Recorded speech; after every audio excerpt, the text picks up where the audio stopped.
Aujourd'hui, on va décortiquer une théorie assez fascinante sur un potentiel conflit futur. Elle est basée sur une source unique qui décrit un scénario qu'on pourrait qualifier d'apocalyptique.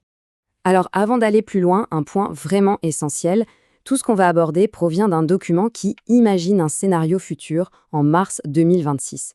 L'objectif ici, c'est de décrypter la vision du monde présentée dans cette source, pas de la valider. C'est très important de garder ça en tête.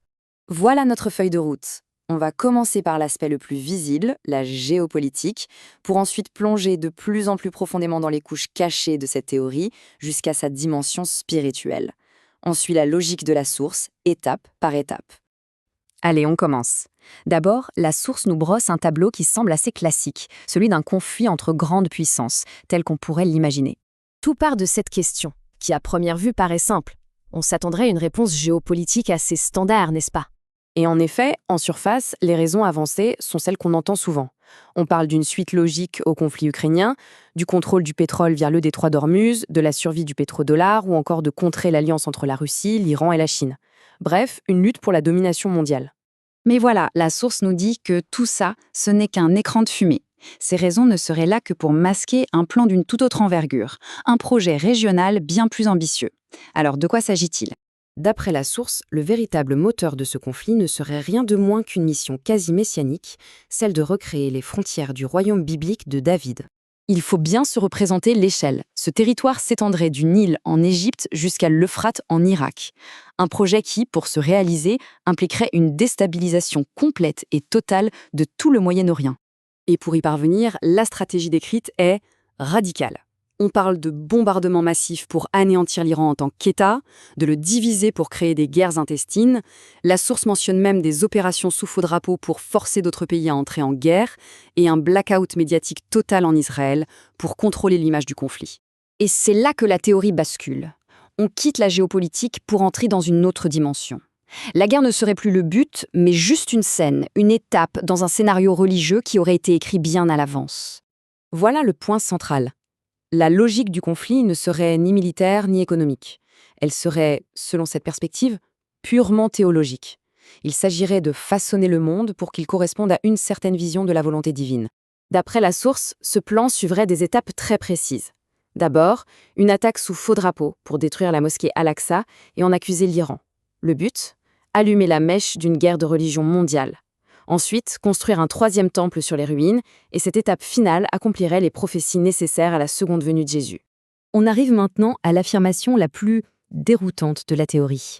L'idée que la plus grande superpuissance militaire impliquée dans ce conflit aurait en fait tout planifié pour le perdre. La question est posée. Ça défie toute logique militaire conventionnelle. Pourquoi une nation chercherait-elle volontairement à perdre une guerre ? Quel pourrait bien être l'intérêt ? Et voici la clé de ce retournement. D'un côté, on a l'objectif normal d'une guerre, la victoire, le contrôle, la puissance.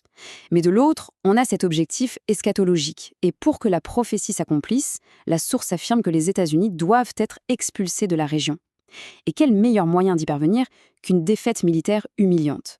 La source imagine alors un monde post-défaite américaine. Les États-Unis sont chassés, les monarchies du Golfe s'effondrent, laissant Israël comme seule superpuissance régionale.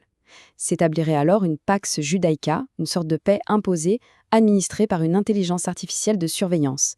Et tout ça pour mettre en place le décor de l'ultime bataille prophétique de Gog et Magog.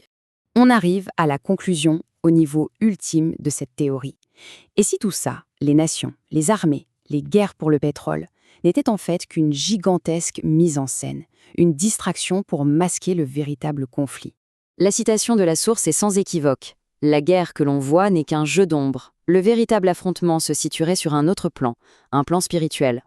Pour illustrer cette idée, la source utilise une image très puissante, l'allégorie de la caverne de Platon. Imaginez des prisonniers qui ne voient que des ombres projetées sur un mur. Pour eux, ces ombres sont la réalité. La théorie suggère que nous serions ces prisonniers et que les guerres ne seraient que les ombres projetées par une élite cachée pour nous manipuler.